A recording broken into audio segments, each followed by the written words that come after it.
వాస్తవానికి ఇల్లు కట్టలేదు మీరు లక్షల కోట్లకు పరిగెత్తియాలా ఒక్కొక్క ఎమ్మెల్యే వేల కోట్లు సంపాదించుకొని మాది స్వేదపత్రం అని చెప్పి మీరు వ్యంగ్యంగా మాట్లాడుతున్నారు కదా. త్వరలోనే 2-3 మాసాల్లోనే మీ దోపిడీ పత్రాన్ని రిలీజ్ చేస్తాం. మీరు 1-2కే భయపడుతున్నారు.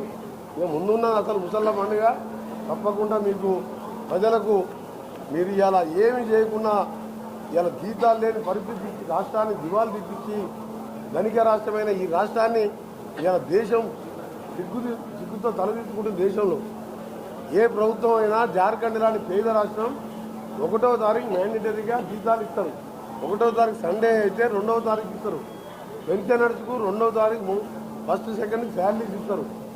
ఇలా 5th లోపల వాళ్ళు శాలరీ తీసుకోకపోతే హౌస్ లోన్స్ కానీ పిల్లల లోన్స్ కానీ పిల్లల ఎడ్యుకేషన్ లోన్స్ కానీ వాళ్ళకి క్రెడిట్ దొరకకుండా ఒక వర్గం అని కాదు అన్ని వర్గాలను మోసం చేసిన మిమ్మల్ని తప్పకుండా రాబో కాలంలో ప్రజలే మిమ్మల్ని ప్రజా కోర్టులో దోషులుగా తేల్చుతారని తెలియజేసుకుంటూ మిత్రులకు మీకు కూడా నేను అప్పీల్ చేస్తున్నా, మంచిగా జరగాలి, ఒక పాజిటివ్ అట్మాస్ఫియర్ జరగాలి. కుటుంబం ఒక యూనిట్గా ఒక అప్లికేషను, కుటుంబం అంటే రేషన్ కార్డు బేసిస్ మీద అది ఆ కార్యక్రమం పూర్తయిన తర్వాత నేను మళ్ళీ చెప్తున్నా 100 రోజుల్లో 6 గ్యారంటీలు అమలుకి మేము కట్టుబడి ఉన్నాము. 2 ఆల్రెడీ అమలు చేసినాము.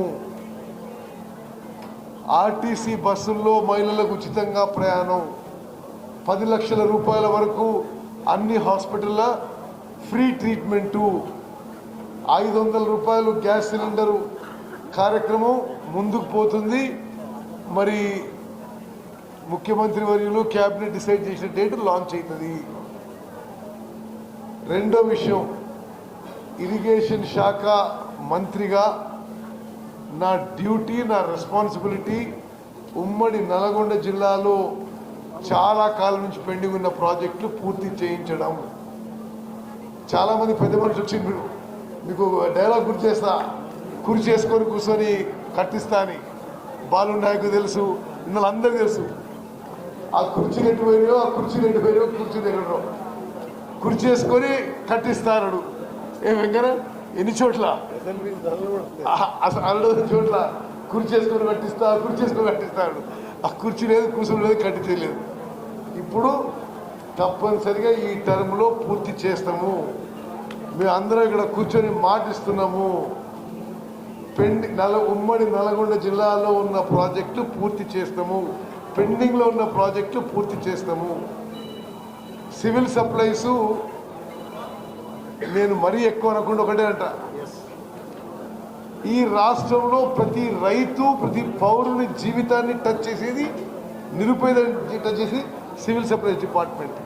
ఆ డిపార్ట్మెంట్ పనితీరు మెరుగుపరచడానికి నేను శక్తి వంచన లేకుండా కృషి చేస్తాను. రేషన్ సిస్టంలో, ప్రొక్యూర్మెంట్ సిస్టంలో డెఫినెట్లీ మా ప్రభుత్వం ఇంప్రూవ్మెంట్ తీసుకొస్తుంది. అదే రకంగా వాళ్ళిద్దరు చేసేటటువంటి శాఖల్లో నేను కూడా కొద్ది రోజులు ఉండే అవకాశం వచ్చింది. ఎమ్మెల్యేలు గౌరవనీయులు వీరేశం కొత్తగా 2వసారి, మిగతా వాళ్ళందరూ బాలు నాయక్ జిల్లా పరిషత్ ఉండి 2వసారి వచ్చారు. లక్ష్మారెడ్డి గారు, అనిల్ గారు, ఐలయ్య గారు, శామ్యాల్ గారు, పద్మావతి గారు కూడా 2వసారి.